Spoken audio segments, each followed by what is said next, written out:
Jai Shri Radhe, Vaishnav Jai Shri Krishna. Continuing with the reading of the biographies of the 252 Vaishnava disciples of Sri Gosaiji. Starting today with Varta 143, the story of one couple from Mathura who distributed chickpeas in satsangs. This is day 162. Bhav Prakash, these are devotees of Tamasi disposition. In the eternal Leela, their names are Gehani, the husband, and Dehani, the wife. They manifest from Madhueni and are thus a form of her divine loving sentiment. They lived in Mathura. When Sri Gosaiji was resident in Mathura, these two became his disciples, and Sri Gosaiji presented them with the Swarupa of child Krishna to serve. Part 1. Both the husband and the wife served Sri Thakurji most lovingly. He granted them his direct experience. They hosted Vaishnava satsang every day at their house. They listened to divine discourse and sang kirtan together too. The Vaishnavas of Mathura regularly attended. The couple always distributed Mahaprasad of roasted chickpeas to attending devotees. There was one wealthy businessman Seth who came there. When the Mahaprasad was given out, he had the bad habit of throwing it on the floor. That satsang group was attended by Mahadevji, who loved to listen to the recitation of his Lord's glories. He himself would pick up all the chickpeas that the Seth had dropped and eat them. The Vaishnava asked, "Who is this?" Then he realized that it was Mahadevji. The Vaishnava asked him, "What are you doing?"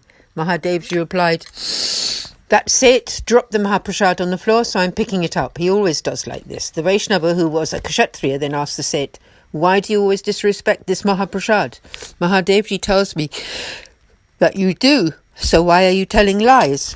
Are you so proud of your wealth? When you are free of such egotism, then we will allow you to come to these satsangas. The Vaishnava then told all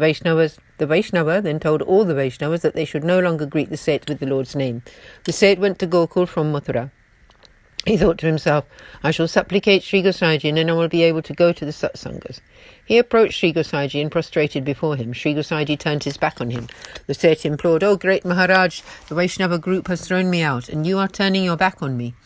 Please tell me what offence I have committed." Sri Gosaiji replied, "The Vaishnava group has expelled you and therefore so have I." The Seth again asked, "Is there no place left for me?" Sri Gosaiji told him, "When the Vaishnava group accepts you back, then so will I."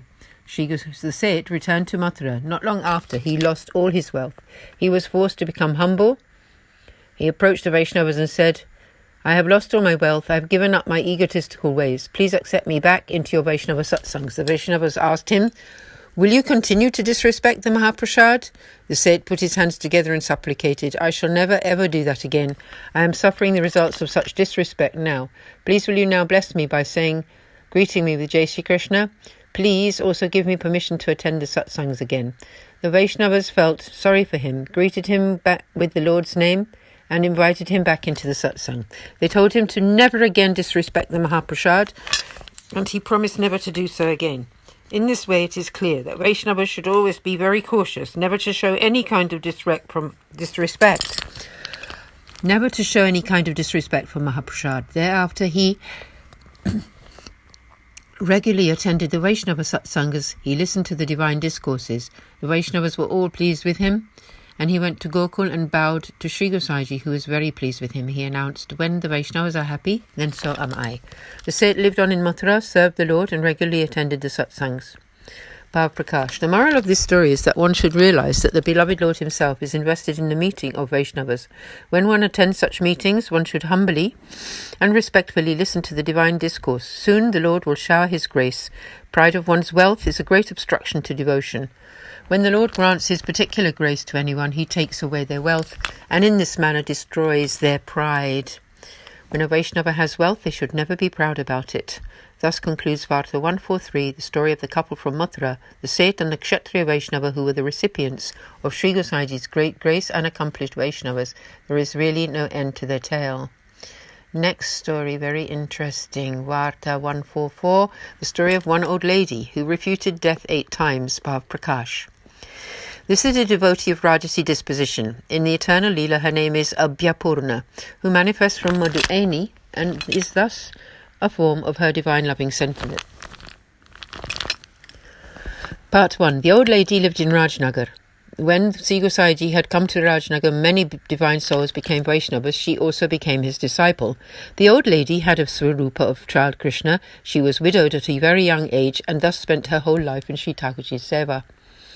One day Death, the messenger of the god of retribution, came to claim her. It was on the day of the Annakut festival. By the grace of Sri Gosaiji, she was able to see Death before her. He addressed her, "You must leave here now." She said, "Today is Sri Thakurji's Annakut festival. I cannot go with you now." And he left. Death came to her on Prabodhini Ekadashi, and she said that she could not leave on that day either. He left. He came to her some days later. She addressed him, "Today is Sri Gosaiji's appearance day, so I cannot go with you today." He left. He arrived next on Vasant Panchami. She piped up, "It is the festival of Vasant Panchami. I will not come with you today." He left. The next time he came, it was the Dole festival after Holi. She again spoke, "It is the Dole festival today. I cannot possibly go with you." He left. Death approached her the next day, on the day of Sri Acharyaji's appearance day. She again refuted him. "I cannot come until after Sri Acharyaji's festival." He left, but returned some days later. This time she told him, "I shall come with you after the celebrations of Sri Krishna's birth." He left, but came back at that time. She said, "I can only come with you after the celebration of Sri Radhaji's birth." He left. Death was fed up by now. He approached the god of retribution and told him, "O Maharaj, in 1 year, that old lady has refuted me 8 times. Every time I go to her, she tells me that it's so-and-so festival and that she cannot therefore come with me. I am exhausted by all of this." The Lord of Retribution said, "She is an accomplished Vaishnava. She is beyond my jurisdiction. I am not equal to her spiritual strength." Death went back to his abode and sat down to rest. Bhav Prakash. This story teaches us that loving seva of the beloved Lord is so powerful that even death cannot hinder it. Part 2. Another time when Sri Gosaiji visited Baila Kotari, all the local Vaishnavas came there to see him. The old lady was one of them. Sri Gosaiji greeted her. "O Ashtapadi." The other Vaishnavas inquired of Sri Gosaiji as to why he had called her by that name. Sri Gosaiji answered, "Even the great Bhishma was able to turn death away only once, but this old lady has managed to turn him away a whole 8 times. He then addressed the old lady, "Oh, it is commendable that you managed to refute death 8 times. Now be kind to him. Give him a little respect." The old lady replied, "O Maharaj, I depend on you alone for my life and death, not on him. Who will serve my little Sri Thakurji if I go?" Sri Gosaiji said, "You may bring your Thakurji, Sri Thakurji, to my house." The old lady agreed and said, "He was your own treasure, and now you may take him back." She took her Sri Thakurji and all his paraphernalia to Sri Gosaiji's residence along with everything else that she owned, which she gave to him. Sri Gosaiji said, "Don't you wish to keep anything?" She replied, "What do I need anything for?" Only a few days later she gave up her physical body and attained a spiritual form in which she stepped on death's head and entered Sri Krishna's eternal realm. Bhav Prakash. This story teaches us that Vaishnavas are not under the control of death.